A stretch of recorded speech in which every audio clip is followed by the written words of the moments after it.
Life extension says that the premise of the medical system that you should die and that some little death is good, and that eventual death is good, and that, the purpose of medicine is to repair you, not to make you better. It inverts those premises, right? Okay. Putting it all together, once you understand what the regulatory state is holding back, okay, once you understand that it's not just holding back Uber and Airbnb, which money is definitely not everything, but it's at least a quantitative measure. Uber and Airbnb, that's like $100 billion, more than that if you include Didi and Grab and, Gojek and so on around the world, right? Hundreds of billions of dollars just for taxi and hotel regulations, okay? The SEC, CFTC, this entire alphabet soup of financial regulatory agencies, clearly we're still in the middle of the crypto build-out. It's been holding back trillions of dollars. What is the FDA holding back? It's tens of trillions. It's like $100 trillion. It's like makes crypto look small, which is insane to think about, right? I mean, because you think about what is your reserve price? Would you pay somebody who's like 80 something would pay their entire accumulated net worth to be essentially 20 again in terms of life, right?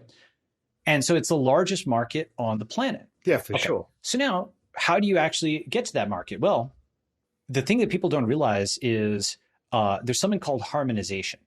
This is the most important thing in technology to attack and figure out. For 10 years, 15 years, this is all I've been thinking about is harmonization, okay? It's like a different way of thinking about it. I mean, it's just a different way of casting some of the stuff I've talked about. Do you know what harmonization is? No. Harmonization, you can Google like FDA harmonization, FAA harmonization, SEC harmonization. It is a process by which the American regulatory state regulates the world. Okay, so as an analogy, take a small website. They will outsource their login to Facebook.com. Okay, and why did they do that? Because they don't want to set up a whole login system and so on, right?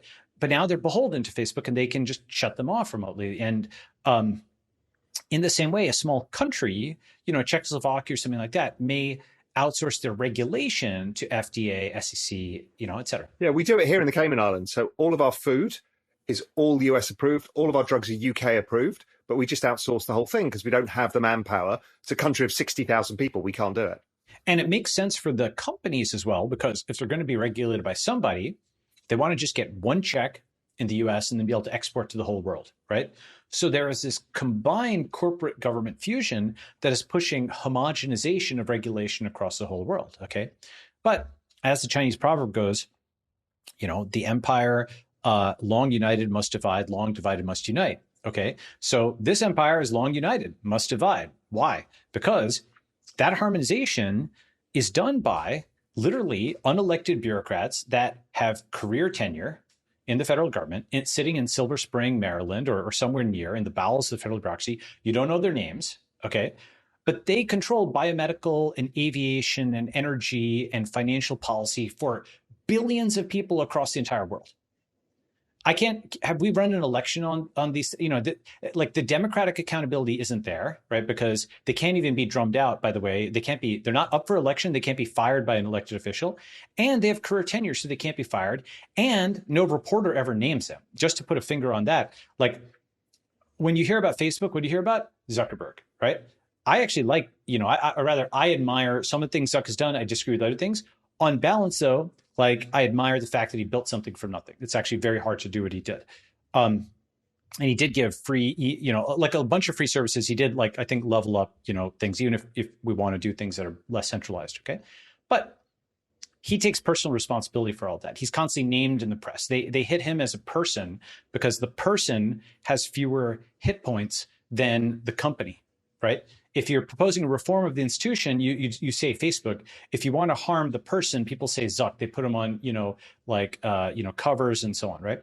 But what you never hear about are the people who are operating the federal bureaucracy. It's only the institution that's ever named. FDA, FAA, SEC. That has infinite hit points. It's basically its infinite budget. It can't go bankrupt, right? And one way of thinking about it, by the way, is more failure, more funding, okay? After the financial crisis, the regulators basically, what happens? You get called into Congress, you get yelled at, and then what happens? What the denouement is? How much budget do you need to make sure this doesn't happen again? More failure, more funding. This is different. So what happens with a biotech company, for example, just to, the banks are a little different, but biotech. Kind of sounds like India. It's perpetualized bureaucracy, Well, right? okay. So the bureaucrocy is a system in itself. yeah. So it's interesting. So like India, we can talk about India in a bit. India is really interesting because one of the weirdest things, one of the most unexpected things over the last 40 years of my life is that India has becoming more like America, and America is becoming more like the India of my youth. It's like this insane, right? Insane convergence. Okay, so we talk about that. Put a pin in that for a second. But yes, yeah, it's already on my list. Great. So that crazy bureaucracy doesn't even really capture, because bureaucracy makes it seem like you can just push paper and somehow get through. Bureaucracy makes it seem like the DMV, right? This is not the DMV. The DMV is like just a dumb machine where if you push on it hard enough, you'll get your driver's license renewal or whatever, right? You'll just have to go and stand in line. This is not like that. This is more like a moving wall, that will, if you figure out the right way to actually satisfy the rules, if it doesn't like the cut of your jib, it just moves in front of you.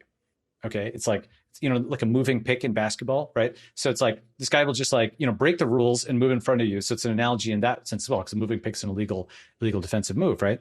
But they just don't like what you're doing. They'll come up with some reason to block you, right? And they'll often get you on some other axis as opposed to the one that they don't like you for. Okay, it's in going back again to the TSA example, it's called a retaliatory wait time. Okay, the TSA, the retaliatory wait time is you miss your flight. The FDA retaliatory wait time is you lose your company. Because guess what? You get choked out and your approval for your drug or whatever has gone from 3 months to 15 months. You don't have venture capital to fund during that time period. And suddenly your approval has just gotten uncertain.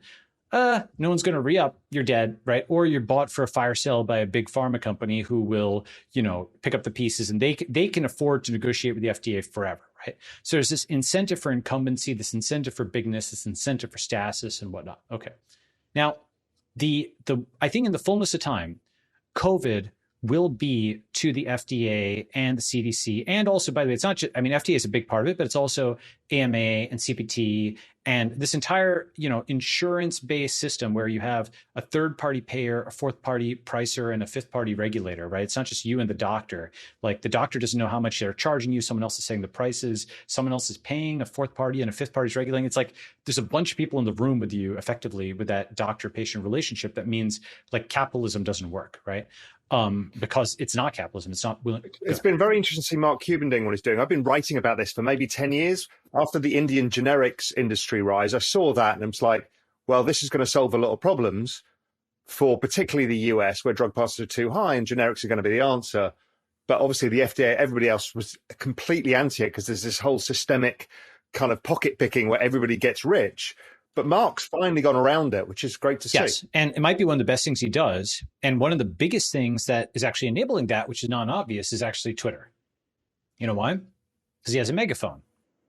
That's right. You've got zero marketing costs. It's like, I don't know if you saw that amazing thread on Tesla about this. Yeah, about zero marketing how budget. they don't have to pay a penny for. Yes. Yeah, it's amazing.